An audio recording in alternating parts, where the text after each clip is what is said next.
Renault tourne une page de son histoire. Bienvenue aux véhicules électriques, aux zéro émission. Nous sommes avec vous, Thierry Koskas. Bonjour. Bonjour. Vous êtes responsable de la gamme véhicules électriques chez Renault. Oui. Un poids épais sur vos épaules. Ça va. Vous venez de lancer Kangoo Z2 le 28 octobre, Oui. Fluence Z2 le 1er décembre, et nous attendons Twizy en version 2 portes en mars 2012 et Zoé un peu plus tard, qui sera votre premier véhicule 100% électrique. Vraie voiture 100% électrique. Présentez-nous un petit peu le programme zéro émission. Comment est-ce qu'aujourd'hui vous déployez ces véhicules dans le réseau ? On a commencé donc il y a un mois. Le déploiement se fait dans l'ensemble du réseau. On a voulu associer très rapidement l'ensemble de nos concessionnaires. Vous savez qu'on a formé au mois d'octobre 9000 personnes qui viennent de l'ensemble à Séville, qui viennent de l'ensemble des réseaux français, européens et même mondiaux. Et donc c'est vraiment l'aventure de l'ensemble du réseau. Concrètement, en France, vous pouvez acheter et faire l'entretien du véhicule électrique dans l'ensemble du réseau. Ça y est, c'est opérationnel aujourd'hui ? C'est opérationnel. Ouais. En revanche, on a mis en place quelques concessionnaires spécialisés, soit parce qu'ils ont systématiquement des voitures à l'essai, soit parce qu'ils peuvent faire les réparations compliquées. Il y en a 400 en France, donc ça fait une couverture... 370, soyons... 370, voilà, ok. Tout à fait clair. Mais ça fait ça va augmenter après. Mais ça fait une couverture du territoire qui est assez optimale. Kangoo Z2, vous souhaitez le commercialiser à 15 000 exemplaires sur 4 ans, ou plus exactement, vous avez remporté un appel d'offres important qui a été opéré par l'UGAP pour 19 grandes entreprises. Vous l'avez remporté en octobre, félicitations. Merci. Qu'est-ce qui a fait que vous avez été retenu ? Alors, en fait, la compétition, elle était à la fois parce qu'on avait évidemment des compétiteurs, mais ce groupe d'entreprises a aussi veillé à ce que, en achetant des véhicules électriques, ça leur coûte pas plus cher que acheter des véhicules thermiques. Donc, c'était pas une compétition interne entre des véhicules électriques, mais c'était aussi d'avoir une offre compétitive par rapport à ce qu'aujourd'hui la Poste et les autres entreprises utilisent. Donc, notre challenge pour nous, ça a été vraiment de faire un véhicule le plus compétitif possible, qui finalement, sous certaines conditions, on arrive à avoir un coût d'usage qui est comparable, voire même plus compétitif à celui d'un véhicule thermique. Alors, Kangoo Z2 aujourd'hui est proposé donc à un prix très abordable, je crois que c'est 15 000 € hors taxe, bonus écologique de 5 000 € déduit, merci l'État, bien sûr, et la batterie en location. Absolument. Voilà. Alors, on ajoute le coût de la batterie, on arrive à quel coût d'usage finalement pour une grande entreprise ? Alors, on fait jamais l'addition. Pourquoi ? Parce que il faut la faire quand même, parce que ça sort de la mais, poche de quelqu'un. Bien sûr, mais on regarde d'abord le coût d'achat, et là, ce que l'on dit, c'est on est complètement cohérent par rapport au prix d'un Kangoo diesel, par exemple.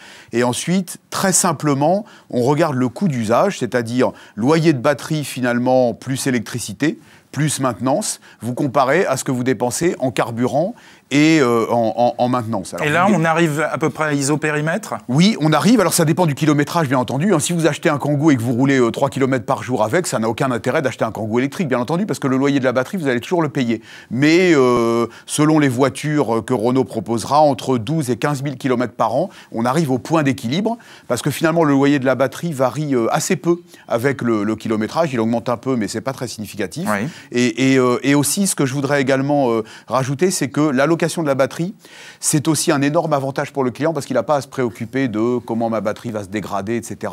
Il loue la batterie, on lui garantit qu'elle sera en permanence en état de fonctionnement. Si elle ne l'est plus, on la remplace. Voilà. Et la durée du contrat, de l'engagement de ces 19 grandes entreprises porte sur 3 ans, 4 ans ? Il est sur ces entreprises, oui, c'est des leasings qui vont porter sur au moins 3 ans.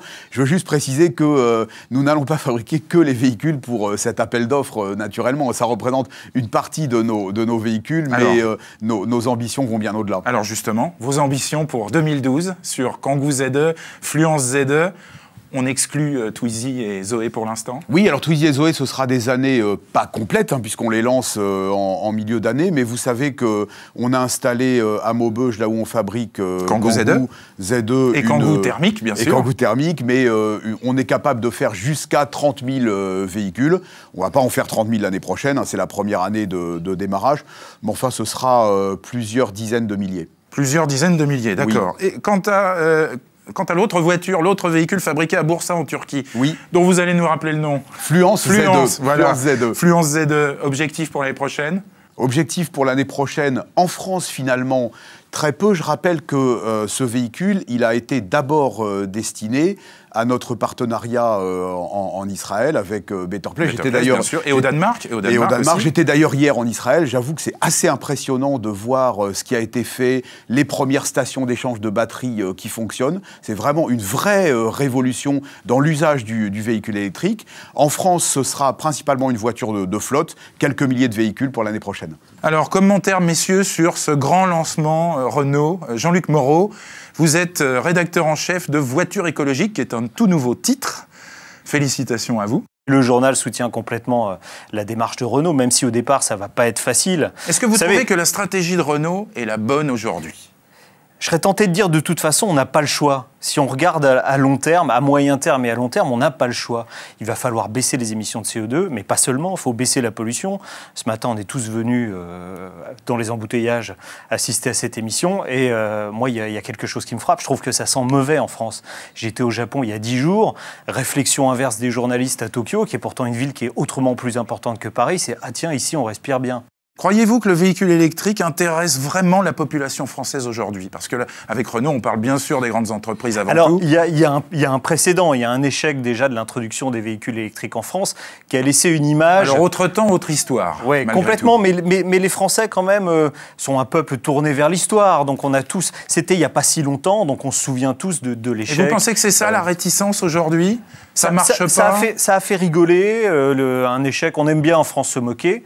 La voiture électrique, pour beaucoup de journalistes professionnels, c'est plus un gadget qu'autre chose. Mais pas pour vous, rassurez-nous. Pas pour moi, il suffit de monter dedans. C'est très bien que des grands constructeurs s'engagent dans cette voie-là. D'abord parce que il faut changer notre façon de vivre l'automobile aujourd'hui. C'est aberrant de circuler en ville avec une voiture, avec un moteur 6 cylindres qui développe 250 chevaux et qui, quand il va tourner au ralenti, c'est-à-dire la plupart du temps, va avoir un rendement qui va être de 10 à 15%. Ça veut dire que 90 à 85% de l'énergie sert à chauffer les petits oiseaux. Alors on ne peut pas continuer comme ça. On retient qu'il faut évangéliser. Thierry Koskas, êtes-vous véritablement performant dans l'évangélisation des Français?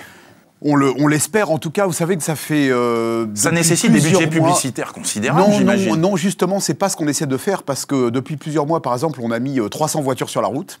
Qu'on a donné à des cobayes, entre guillemets. Il y en a une centaine dans l'ouest parisien qui permettent de tester les véhicules et de faire parler de nos véhicules. Vous savez que on parle beaucoup d'Urban et du sommet climatique, mais c'est il y a 2 ans à Copenhague qu'on a fait rouler nos premiers prototypes et qu'on les a donnés à essayer à l'ensemble des VIP gagnés sur place. Donc on essaie de faire, non pas de dépenser des budgets publicitaires considérable, mais plutôt de faire parler de la voiture électrique. C'est vrai que c'est les flottes dans un premier temps, mais quand on va voir Twizy et Zoé, là pour le coup, on va vraiment rentrer on s'adresse aux particuliers. On va rentrer dans le dur l'année prochaine. Exactement. En tout cas, c'est là que tout va se jouer pour Renault vers le particulier. Absolument.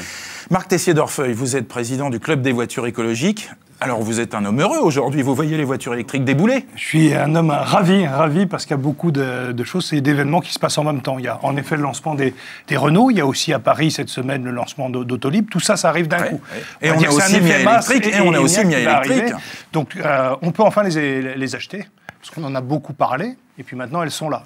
C'est vrai qu'on va arriver, on va basculer maintenant dans la vraie vie. Qu'allez-vous faire à votre niveau pour évangéliser nous, les Français et les professionnels et les journalistes? Pour l'instant, le club, on faisait une évangélisation des élus locaux, des politiques, pour les sensibiliser à l'importance de la voiture écologique au sens large, électrique, mais aussi l'ensemble des hybrides, GPL, etc. Est-ce que vous pensez avoir gagné votre combat ou est-ce qu'il reste énormément de chemin à faire? Il y a tout à faire encore, parce que je pense que le levier local, par exemple, que le stationnement soit moins cher pour les véhicules, qu'on trouve des idées dans les parkings, qu'on puisse imaginer que l'autoroute soit moins chère pour les véhicules écologiques, tout ça, ça reste à construire. Il faut que les pouvoirs publics s'emparent de cela. Il n'y a plus d'argent dans les caisses de l'État, donc il faut être très imaginatif pour trouver d'autres solutions. Et on parlait de l'appel de Renault aux élus dans les petites communes de France.